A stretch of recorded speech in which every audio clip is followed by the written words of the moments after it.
Cumprimento a igreja com a paz do Senhor. Todos felizes? Eu também estou feliz, porque estou na casa de Papai do Céu junto com esta igreja linda, para juntos adorarmos o nosso Deus. Aproveitando que os irmãos estão sobre os pés, abra sua Bíblia, livro de Tiago, capítulo número 4.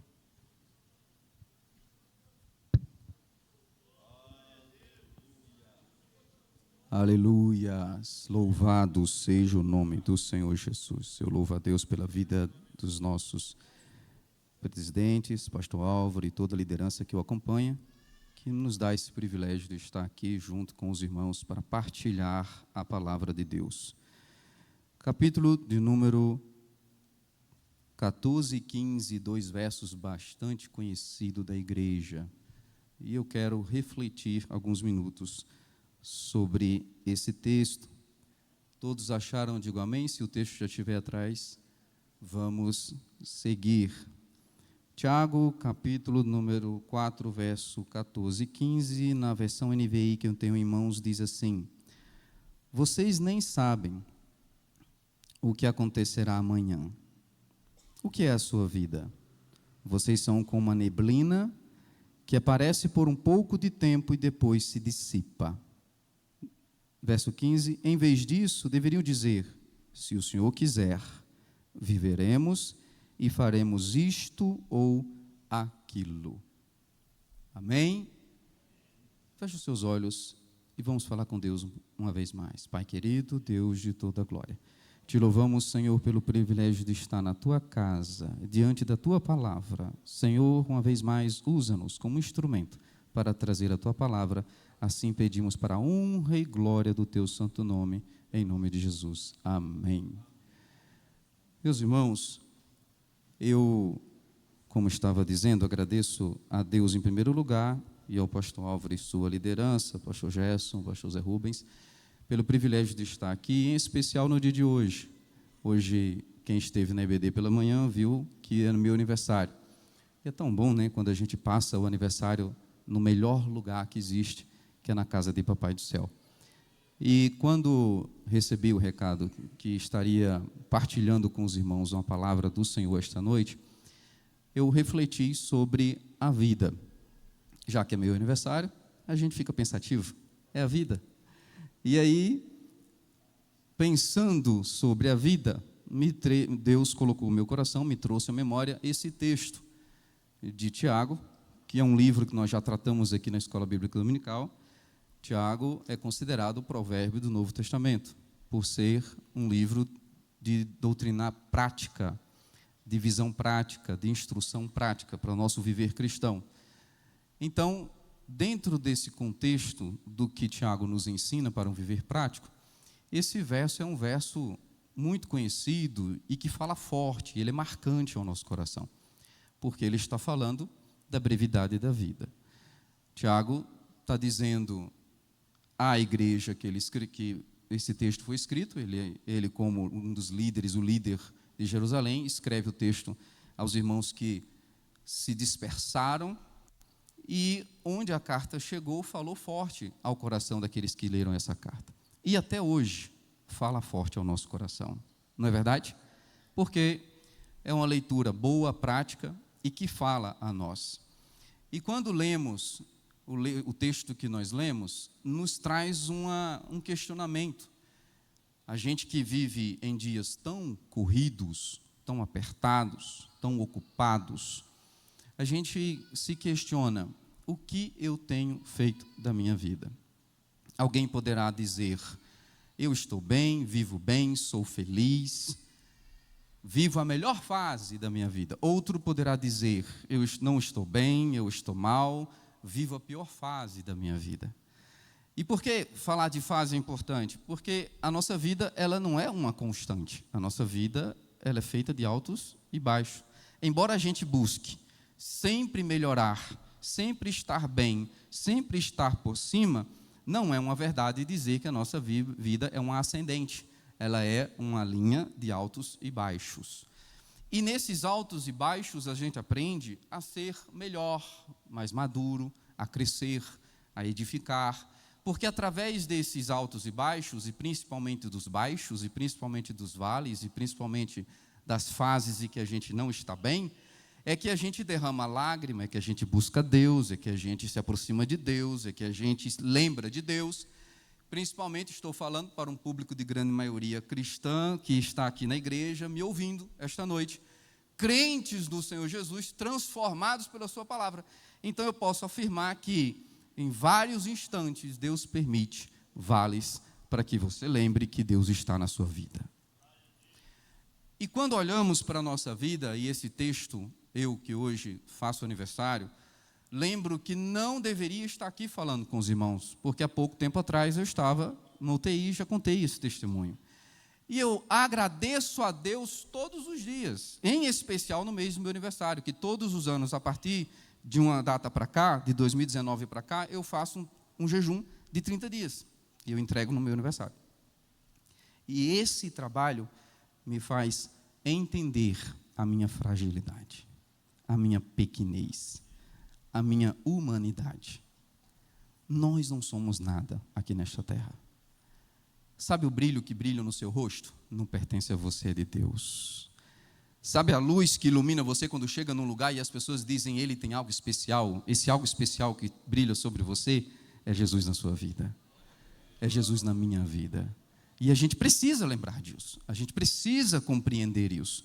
Porque por mais que a gente faça planos, e o texto é interessante, porque no verso 13 ele começa dizendo que, ouçam agora, vocês que dizem, hoje ou amanhã iremos àquele lugar, e lá trabalharemos, faremos negócios e ganharemos dinheiro. Isso mostra que o coração do homem é dado a fazer planos. Embora nem todos façam planos, a gente sabe que alguns deixam a vida levar. Alguns deixam a vida levar. Mas há alguns que são mais prudentes, tentam planejar um pouco a sua vida. E é bom planejar. E o texto aqui está dizendo, olha, vocês que tentam fazer planos e diz que vai para um lugar e projeta com ousadia projetos grandes para enriquecimento, para prosperar, e isso é saudável. Não há problema nisso. Mas onde está o problema então? É quando o texto vai nos ensinar. É quando fazemos planos sem Deus dentro dos planos. Quando a gente projeta tanta coisa, tem gente que imagina que a sua capacidade terrena o leva a lugares nos pés dele, com o narizinho dele, nas decisões dele. Ele acha que o canudo que ele recebeu, os estudos, aquilo que ele conquistou ao longo da terra, aqui, nos estudos, no trabalho, nos títulos alcançados pelo seu grande desenvolvimento na terra, o faz quem ele é. Faz parte, mas não é isso que faz a pessoa ser um instrumento de Deus nessa terra. Nem tampouco é isso que dirá quantos anos irá viver.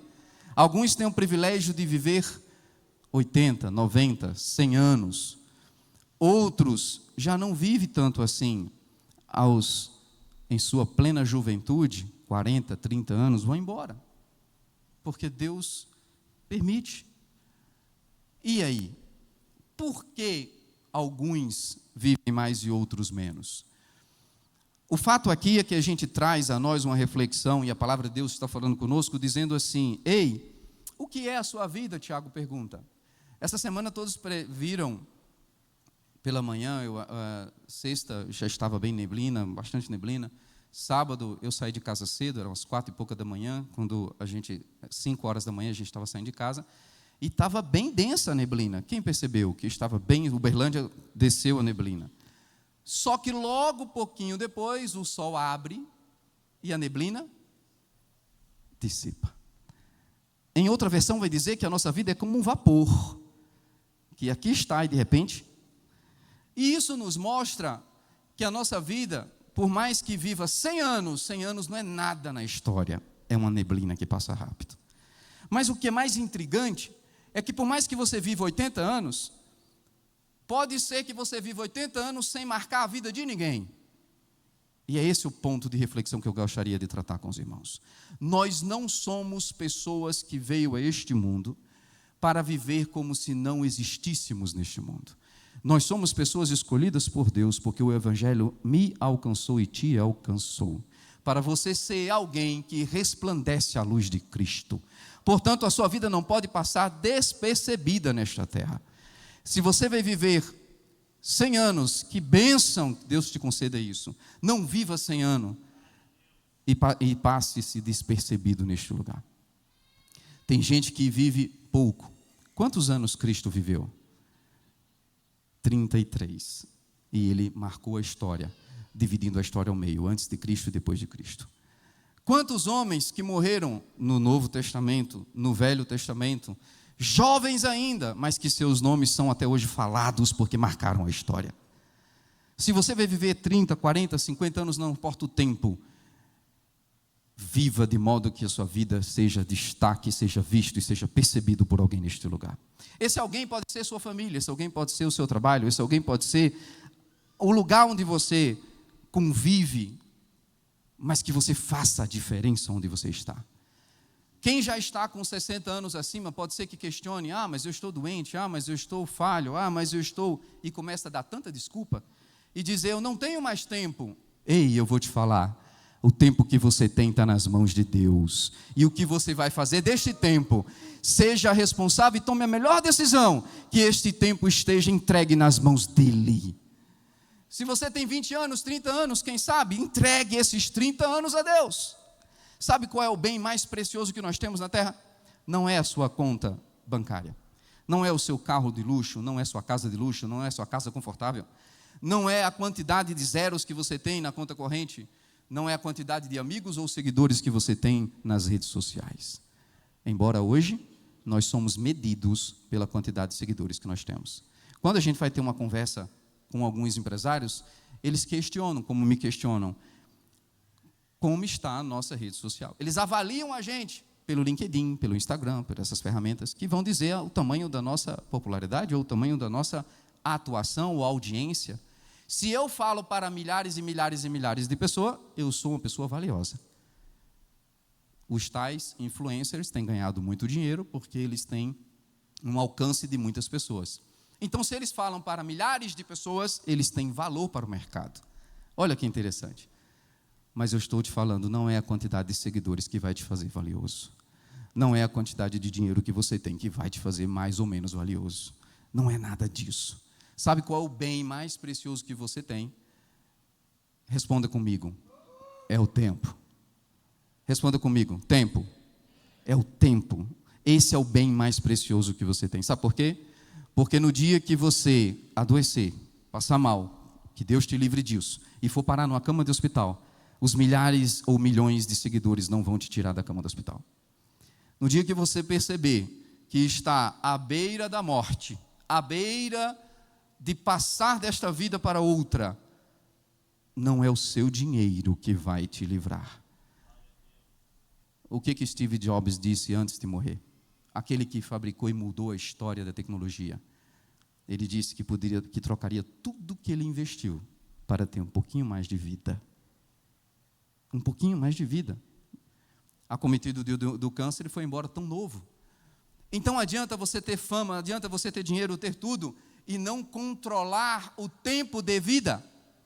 O tempo de vida é o bem mais precioso que temos. Eu estava em São Paulo, numa reunião com alguns empresários, e ali estava, eu era o mais novo da mesa, o mais novo. Ali tinha um advogado de 74 anos, ali tinha o meu cliente com 60 e poucos anos. Então, todos essa idade, e eu, o mais jovem. E um homem muito famoso, que trabalhou como assessor de um grande homem, dono do Banco Safra, Joseph Safra. Ele vira para mim e fala assim: Efraim, meu filho, o que você está fazendo aqui? Olha, a gente estava no intervalo de reunião, um tanto de gente importante, e eu estava ali tratando de negócio, louco, querendo fechar o contrato, querendo sair dali com a bênção de Deus para voltar para casa e contar para minha esposa que eu fechei um grande contrato. E eu estou ali discutindo de negócio, no intervalo, entre uma reunião e outra, ele me chama no cantinho e fala assim: meu filho, você é tão jovem, o que você está fazendo aqui? Ora, claro, o que eu estava fazendo ali? Querendo ganhar dinheiro, querendo fazer negócio, querendo trazer um grande projeto. Aí ele falou assim: e contou um pouquinho, em poucos minutos, um pouco da história dele. Ele falou assim: eu percorri este Brasil, eu estive na sua cidade lá em Natal, eu morei um tempo lá, eu atendi um dos homens mais ricos deste Brasil, e eu te falo, hoje na minha velhice, não gaste seu tempo com isso. Meus irmãos, voltei para casa no avião pensativo. O que eu estou fazendo? É para a gente entristecer ou para a gente se alegrar? Deus usou um homem para falar comigo? Ou aquele homem estava... Sabe o que ele disse? Ele disse que todo o dinheiro que ele alcançou não estava trazendo felicidade nos dias que ele estava vivendo. Ele falou assim: tem coisas mais importantes que um homem pode fazer na terra. Parecia uma mensagem de um crente para mim. E eu fiquei intrigado com aquilo. Ô Senhor, eu estou lutando para trabalhar, para meu ganha-pão, para a empresa dar certo, e o Senhor me manda um homem desse para falar isso comigo? O que o Senhor quer de mim? Como Deus dá um puxão de orelha às vezes na gente, não é verdade? Mas Deus honra, Deus trata, Deus cuida, com carinho. A gente tenta fugir às vezes de certas verdades, e Deus manda no lugar mais imprevisível, menos provável, alguém para trazer uma mensagem para você, para dizer assim: ei, eu sou o dono da sua vida, ei, é eu que determino. Agora, alguns vão escutar, outros não vão escutar. Aqui nós estamos reunidos em família, numa família cristã, e a mensagem está sendo dita. Alguns vão escutar essa mensagem, outros não vão dar atenção a essa mensagem.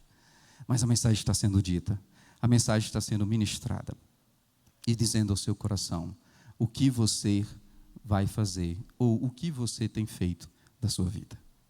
O texto ainda está aqui nos alertando e dizendo assim: olha, o correto, em vez de dizer que eu vou fazer planos e vai acontecer, diga assim: se o Senhor quiser. Sabe aquela frase clichê que a gente solta sem querer? Um hábito de criança que a gente ouviu dos nossos pais, dos nossos avós, dizendo assim: você vai estar aqui se Deus quiser. A gente solta isso tão naturalmente e não acha e não trata isso com tanto valor como deveria ter. Se Deus quiser, eu irei. Se Deus quiser, eu farei. Se Deus quiser, aí o texto ele é mais forte porque ele diz assim: se Deus quiser, eu viverei. Deus quer que você viva. Deus quer que você tenha vida, mas que tipo de vida você está tendo? Deus quer, com certeza, que você tenha vida e viva bem, e vida abundante. Mas você quer a vida que Deus tem para você? Você quer viver os últimos tempos nesta terra do modo que Deus quer que você viva? Se a gente parar para pensar, o nosso tempo que é tão precioso, tem até um filme aí que conta o tempo, e a pessoa, quem assistiu esse filme, ele tem um cronômetro rodando aqui no braço, e as pessoas trocam e fazem as coisas para poupar, para ganhar tempo. E os milionários. E esse senhor que falou comigo, ele termina aquela conversa comigo dizendo assim: você é um milionário do tempo e não sabe. Eu sou um milionário do tempo, sim, você é um milionário do tempo e não sabe. Aproveite o seu tempo. Utilize melhor o seu tempo. Não corra atrás do dinheiro. Meus irmãos, que mensagem. Que mensagem. Aí quando eu olho para a nossa vida, o nosso dia a dia, e olho lá para essa corrida, lembrando do filme que traz esse cronômetro, e as pessoas estão ali fazendo de tudo para ter vida, ter um tempo mais, um segundo mais, custa caríssimo. A gente vive um dia, uma fase, um momento em que a internet alcançou toda a população mundial, de modo a trazer um estilo de vida diferente da qual vivíamos um tempo atrás. Esse estilo de vida que vivemos hoje, através da tecnologia, desse meio digital que chegou até nós, a geração de hoje, ela é extremamente prejudicial, porque se tem uma coisa que o inimigo faz, e faz bem feito, é tentar destruir nossa vida. E se a gente não vigiar, ele consegue o êxito, ele tem êxito naquilo que ele se propõe. E uma das armas que o inimigo tem usado nos dias de hoje, chama-se distração, para roubar o nosso tempo. Quer ver uma verdade? O tempo de qualidade que nós temos, nós usamos com o quê? E aí eu pergunto, qual é o meu tempo de qualidade? Alguém sabe diferenciar o tempo de qualidade que você tem? Para alguns, o tempo de qualidade é o momento que se levanta pela manhã, respira fundo, agradece a Deus pelo dia, pela vida, por ter energia e vai trabalhar. É aquele momento em que ouve os passarinhos. Eu acho que não tem ninguém que faz mais isso hoje. Para outros, o tempo de qualidade é quando ele chega do trabalho. E ele chega em casa, deita no sofá e fala assim: agora é o meu tempo, o tempo de qualidade. É 15 minutos antes da mulher gritar meu nome. É 30 minutos antes dos filhos chegarem. É 30 minutos antes de eu ir para a próxima fase. Esses 30 minutos no sofá é o tempo de qualidade. Pois bem, se o seu tempo de qualidade é de manhã, é à meia-noite, é à tarde, é no final do dia, quando você chega em casa, eu te pergunto, se esse é o seu tempo de qualidade, o que você tem feito dele? 99% das pessoas que estão na internet, que tem uma conta na rede social, estará, com certeza, usando o tempo de qualidade, fazendo assim com o dedinho. Nesse tempo de descanso. Ou olhando o WhatsApp, ou olhando uma das suas contas nas redes sociais. Porque esses são meus 30 minutos de descanso que eu tenho. E agora o pregador está dizendo que eu não vou mais usá-lo dessa forma? Eu estou dizendo, não desperdice o seu tempo de qualidade com aquilo que está roubando o seu tempo e você não percebe. Sabe por quê? Porque no momento que você para, nesse momento, nesse instante, nesse espaço tranquilo, para fazer isso, você não percebe que se passa 40 minutos e você não deu atenção à sua esposa, o seu esposo, você não deu atenção a alguém que precisa de ajuda, você não deu atenção, sabe a quem? Àquele que deseja o melhor para a sua vida, a Deus. Mas Efraim, toda vez que eu chego em casa, no meu aposento, no meu leito, que eu vou dormir, eu dobro o meu joelho e vou orar. Eu pergunto, essa oração é uma oração de qualidade ou é oração de cansaço? Quando você teve um dia exaustivo, extremamente estressante, aí você dá o seu pior tempo para Deus e faz aquela oração relâmpago e agradece a Deus pelo dia, pede por uma boa noite e vai dormir. Esse é o melhor tempo que você dá para Deus em sua oração? Qual é o melhor tempo de leitura? É aquele em que você tem a mente fresca, tranquila, para absorver, para compreender, para entender a palavra de Deus. Mas sabe qual é o momento que a gente lê a palavra de Deus? No intervalo lá do trabalho, quando eu estou ali entre uma jornada e outra, que eu dou uma passadinha, aí eu falo assim: rapaz, hoje eu li um verso, eu peguei o celular, a mensagem do dia, li a Bíblia. É esse tempo que você lê a Bíblia? Será que a gente consegue colocar em nossa agenda um espaço melhor de qualidade para Deus, quer seja para a leitura bíblica e compreensão e entendimento dela, quer seja para orar e conversar com esse Deus que é tão lindo, que é teu amigo, que é teu pai, que é teu confidente, que está perto de você e quer apenas que você fale com ele. Verso 8 desse mesmo capítulo 4, está dizendo Tiago, escrevendo aos irmãos, dizendo: aproximem-se de Deus, e Ele, chegai-vos, pois, a Deus, e Ele se chegará a vós. Tiago está escrevendo para ímpios? Tiago está escrevendo para pessoas não convertidas? Não, Tiago está escrevendo para quem? Para a igreja, para os irmãos. Isso vale para mim e para você. Mas eu incluo Deus nos meus planos. Será que inclui Deus nos planos? Se a vida ela é feita das nossas escolhas, se as nossas escolhas determinam o nosso futuro, que tipo de vida você está construindo? Que tipo de decisões você tem tomado quando decide sem colocar Deus nos seus planos? Provérbios, escrevendo no capítulo 16, verso 1 e 3. Verso 3 vai dizer assim: consagre ao Senhor. Confia, em outra versão, ao Senhor os teus planos. Confia ao Senhor aquilo que você planeja, aquilo que você pensa, aquilo que você idealiza, e os teus planos serão bem-sucedidos. No verso 1 vai dizer que é natural nosso planejar, criar planos, projetar, mas é o Senhor que avalia, E o verso 3 ele pede: confie, consagre. Quanto daquilo que a gente faz, a gente consagra a Deus? E a gente não entende porque a gente tem tantas iniciativas e pouquíssimas acabativas. Começa um projeto aqui, começa um projeto lá, e não vê êxito, e não vê prosperidade, e questiona. Pois eu estou te dizendo que a palavra de Deus, ela nos alerta, ela nos constrange, ela nos edifica, dizendo assim: sabe por que tuas coisas não dão certo? é porque Deus tem misericórdia da sua vida. Como assim? Não está dando certo? Você está dizendo que tem misericórdia? É, porque se desse certo, talvez você não estivesse aqui hoje.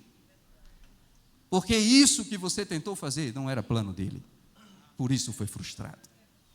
Mas também te afirmo que aquilo que você empreende na vontade de Deus, nada irá impedir.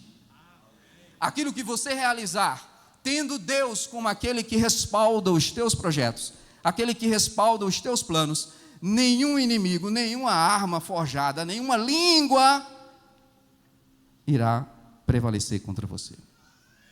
Pode falar mal, pode dizer o que quiser, mas é Deus que está diante desse negócio. O problema não está em Deus, o problema está quando a gente decide viver a vida sem Deus. O problema está quando a gente decide trilhar nossos passos sem convidá-lo a participar de nossos planos. Mas o texto está nos constrangendo dizendo assim: ei, o que é a sua vida? Um vapor que se dissipa.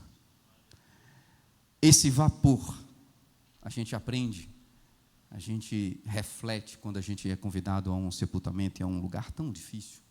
Mas quando você vai ali num túmulo, numa lápide, e olha ali que a pessoa viveu do ano tal, data de nascimento, e o ano tal, data de sua morte. Aí tem um tracinho. Esse tracinho pode representar 100 anos, 15 anos, 30 anos. Mas o que se conta daquela biografia, o que se conta daquele tracinho, é que vale, e vale muito. Então que a gente pegue a nossa vida, que é algo precioso que Deus te deu. Você está aqui vivo, respirando, feliz. Você tem Cristo na vida. Você tem o ar que entra nos seus pulmões, que é algo tão imperceptível. Fazemos de forma automática, involuntária. Mas há pouco tempo atrás, o ar era algo tão precioso quando a pandemia pegou todo mundo. Já prestou atenção? E a ciência, e tantos pregadores falaram sobre isso. Porque não era o dinheiro, não é a ciência, não é a política. Os nossos governantes não puderam fazer nada. E muitos foram embora. Mas há um Deus nos céus, que pega o homem no leito da morte, já se despedindo da família, e proporciona a ele anos de vida. É este Deus que ressuscita aqueles que até já estavam mortos e levanta para voltar à sociedade, como ele fez com Lázaro. Cheirando mal, distante, mas ele traz a vida para mostrar que ele é dono da vida e este Deus está conosco. O que fazemos de nossa vida? Nesse texto a gente aprende que além da nossa dependência de Deus e tê-lo conosco nessa jornada, a gente aprende também que nós temos decisões e o poder está em nós. É difícil falar isso, eu nem gosto de usar muito esse termo, mas é para realmente entender. Você tem o poder, você tem a escolha. Ao mesmo tempo que somos dependentes de Deus e frágeis, temos todo o poder para decidir os passos que damos. E esse poder dado a você deve ser usado da melhor maneira possível. O problema é que Tiago vai nos dizer que muitos não sabem usar o poder que têm e decide mal. E pede mal a Deus. E não sabe orar. E não tem sabedoria para decidir as coisas. Aí Tiago vai dizer assim: busca a Deus que te dá sabedoria. Verso 3 e 4 do capítulo 1 vai dizer assim: pois bem, verso 2, meus irmãos, considerem motivo de grande alegria quando enfrentardes várias tentações, quando passarem por diversas provações, pois vocês sabem que a prova da sua fé produz perseverança. A versão que está ali diz paciência. Meus irmãos, a perseverança é algo que precisa ser construído em nossa vida, sim ou não?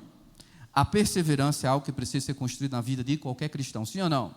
Então, na sua vida, no seu tempo de vida, Deus vai permitir que você aprenda o que é perseverar, que você aprenda o que é ter paciência.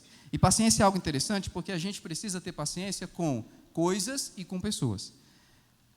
Coisas e com pessoas. Eu vou ter paciência numa circunstância. A circunstância exige de mim perseverança. A circunstância exige de mim paciência. Quando eu olho em outro instante, a paciência vai exigir que a gente aprenda a trabalhar com pessoas. São coisas diferentes? São. Tem gente que tem maior facilidade de perseverar numa circunstância, mas não tem paciência com pessoas. Não persevera com pessoas. Tem gente que tem dificuldade de tratar pessoas. E aí, esses que têm dificuldade de tratar pessoas, é que Deus permite que pessoas apareçam no seu caminho para providenciar, para trabalhar, lapidar em seu coração e você ser forte com perseverança e paciência. Os mais velhos, é bom quando a gente conversa com velhos, se aproxima de velhos, porque os mais velhos ensinam a gente. Toda pessoa mais idosa tem uma história para contar. E quando a gente para ouvir, muitas dessas histórias, as mais marcantes, são histórias com lágrimas. São histórias de dificuldades. Mas toda história com dificuldade, ela termina com vitória. Por isso foi marcante em sua vida, porque ela diz assim: meu filho, quando eu comecei meu trabalho, foi assim. Meu filho, quando eu entrei nessa igreja, era desse tamanhozinho, foi assim. Meu filho, só que ele termina a história contando o que Deus fez de maravilhoso. Não é interessante? Então, as dores, as dificuldades, as circunstâncias e as pessoas que Deus coloca no nosso caminho, na sua vida, na minha vida, no seu tempo e no meu tempo, é para fazer do meu tempo e do seu tempo um tempo melhor. Já parou para pensar nisso? Essa pessoa que Deus colocou do seu lado, seu cônjuge, que às vezes você não quer ter tanta paciência com ela, é a pessoa que Deus colocou para te lapidar na paciência. Interessante isso, né? Hoje de manhã estávamos na nossa classe Novo Lar em Cristo, estávamos falando que o tempo que a gente vive hoje é um tempo tão instantâneo, é um tempo tão corrido, tão rápido. A gente não sabe hoje aproveitar a cor da voz, se a gente pudesse colorir a voz de alguém. Quem namora pelo telefone? Não tem mais isso. Quem namora por cartas? Não tem mais isso. Não é verdade? Hoje tem um celular, eu digito, eu faço as coisas, e eu quero ser rápido, e eu quero ver rápido, eu quero ligar a câmera, e eu quero mostrar do outro lado e ver a pessoa. A gente vive numa coisa tão ansiosa e explode no nosso peito essa ansiedade, que faz com que o namoro seja diferente, como foi no passado, que faz com que os cursos sejam diferentes, o aprendizado seja diferente, que faz com que o conquistar o trabalho, construir a vida seja diferente, é tudo instantâneo. E sabe o que isso gera em nós? Uma insatisfação tão grande, que parece que tudo que está à minha volta não me satisfaz. Eu lutei tanto para conquistei, e agora? Está vazio do mesmo jeito. Está vazio. Eu preciso correr, nosso tempo está voando. Mas Deus é aquele que é o tempo na sua vida. Não vamos nem citar Eclesiastes 3. Vamos ficar só aqui. Ele é o tempo da sua vida. E nos dias em que estamos às portas de Cristo voltar, no dia que a igreja se encontra, como hoje, na iminência de Cristo vir arrebatar a igreja, o que você e eu temos feito do nosso tempo para servir melhor este Deus? Para servir melhor com a minha e a sua vida. Ah, Efraim, o tempo agora é dos jovens. Eu já dei a minha contribuição. Não, será? Quem vai determinar isso é Deus na sua vida. Não é você. Deus tem um carinho tão grande na sua vida. E fala contigo de maneira linda, linda, linda, linda. Basta você dar ouvidos. Quando o texto nos diz aqui no verso 16, agora, porém, vocês se vangloriam dessas coisas, e aí ele é forte quando ele diz de suas pretensões, toda vanglória como essa é maligna. Portanto, pensem nisso. Quem sabe o que deve fazer e não faz, comete pecado. Deus te deu dons e capacidade. O texto do verso 15, quando diz que o Senhor, se Deus quiser, viveremos e faremos isso ou aquilo, esse fazer, esse realizar é feito porque Deus capacita. Deus chama, Deus capacita e Deus te dá uma tarefa. Faça o que Deus colocou em suas mãos para fazer. Deus chama para que você brilhe na vida de alguém. Deus chama para que você seja algo especial e seja essa pessoa especial. Ah, mas é somente os grandes, os pregadores e aqueles cantores, aqueles que louvam tão belo. Eu não tenho expressão ao falar, eu não tenho louvor, eu não sei cantar, eu não sei pregar. Então eu fico só no meu cantinho, pois eu te digo que é no seu cantinho, vivendo do seu jeitinho, brilhando a luz de Cristo, é que Deus se faz manifestar na sua vida.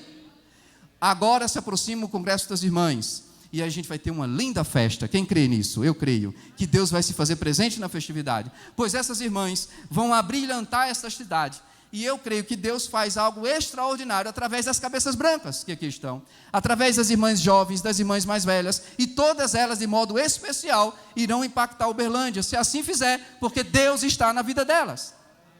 Quem crê nisso? Eu creio assim, porque não somos nós que fazemos, é Deus que faz em nós.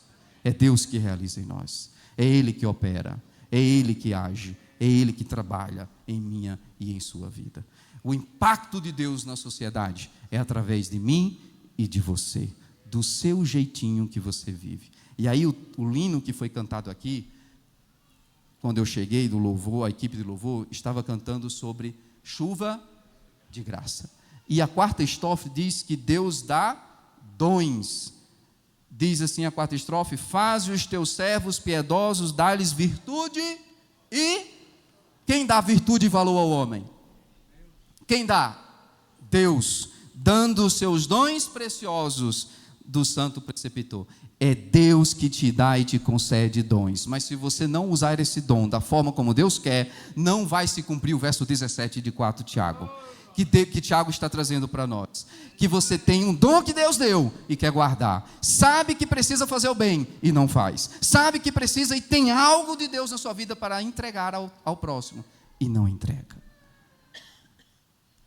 Olha, eu tenho uma responsabilidade, é entregar essa mensagem para você essa noite, e você tem uma responsabilidade, é usar essa mensagem que Deus está mandando te entregar, de modo que faça transformar algo na sua vida.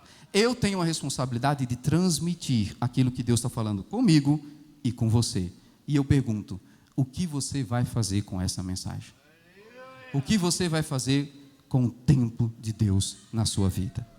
Para concluir, eu louvo a Deus, porque Deus estava falando através dos louvores. O coral cantou. Nesse texto que nós vemos da brevidade que nós temos da nossa vida, salta aos nossos olhos uma palavra de esperança.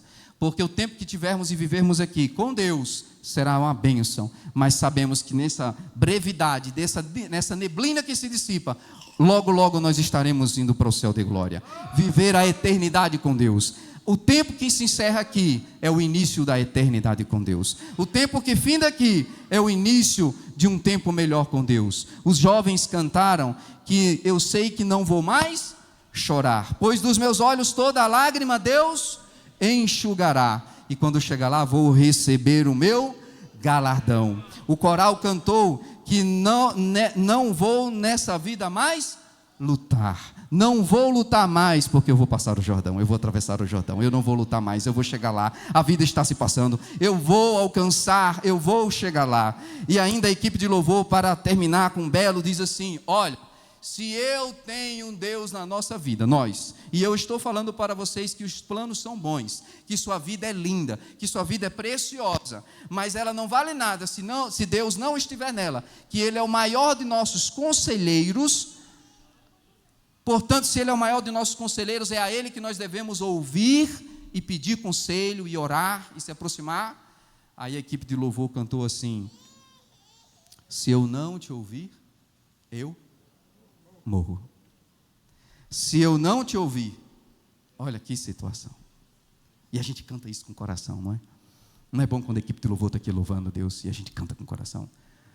Pois bem, viva de coração, coloque em prática isso, porque se você ouvir a voz de Deus, você vai viver o hino que vocês cantaram, que se eu ouvir, eu vivo, eu prospero. E a tua voz para mim é livramento, é confiança, é segurança. Quem aqui está entendendo essa mensagem de Deus e vai ouvir e vai dar atenção ao que Deus tem para você? Eu agradeço a Deus imensamente por esse privilégio. Primeiro, por esse dia de meu aniversário, estar aqui ministrando a palavra de Deus. Agradeço de coração mesmo. Foi um presente bom, pastor Álvaro, que o Senhor me deu, de estar aqui com essa oportunidade. E você, do que você é grato a Deus hoje, se hoje fosse o seu aniversário? Que gratidão você tem para dizer a Deus com todo o coração, feliz mesmo, de verdade, porque Deus conhece você de dentro para fora, de fora para dentro. Você pode enganar pai, mãe, mulher, marido, você pode enganar a sociedade, mas Deus, você não engana e conhece você no mais profundo, no mais íntimo. O que falta na sua vida para viver uma vida plena, alegre e feliz? Deus te dá, está em Deus. Jesus conhece o seu coração. A gratidão que está no seu coração, se existir, você tem um motivo para dizer para Deus essa gratidão. Diga todos os dias. E aquilo que é para fazer, faça no pouco tempo que nos resta. É isso que eu queria deixar para a igreja, que o Senhor Jesus continue abençoando a cada um dos irmãos. Ore por mim, pela minha família, pois somos carentes da oração dos irmãos. Deus abençoe a todos.